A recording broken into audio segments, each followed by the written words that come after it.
As an employment lawyer, we are often proving pretext in an employment setting or related to an employment termination. What is pretext? Pretext is the excuse that the employer gives. It's a non-discriminatory excuse, and we have to show that that's just an excuse, just a pretext for what is otherwise unlawful discrimination. How do we do that? We first make a basic case of discrimination by showing that the individual who we are representing belongs to a protected class, and they belong to a protected class and they suffered an adverse employment action, and that was because they belong to a protected class. The employer is often going to give some type of reason that is not discrimination for the reason why that employee suffered that adverse employment action, and it's up to us to show that that reason is pretextual. It's fake, it's not real. This is the real reason. There are some things you can do to show pretext. Show that it's more likely than not that the employer would not fire someone for this reason. An example, if somebody worked at an employer for 5 years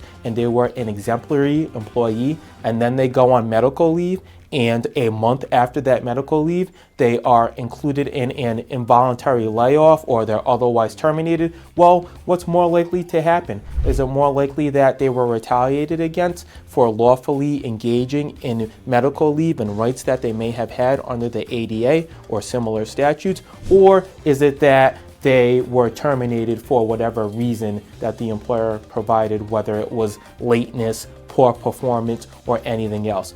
We will be able to show, after looking at the circumstances of someone's particular case, that this employee was an exemplary employee and they only had write-ups after they engaged in the medical leave, or this employee may have been late after the medical leave, but other employees were also late and they didn't receive discipline, only the one who was on medical leave did. Doesn't have to be a clear case, it just has to be a preponderance of the evidence, more likely than not that this employer was engaging in unlawful behavior.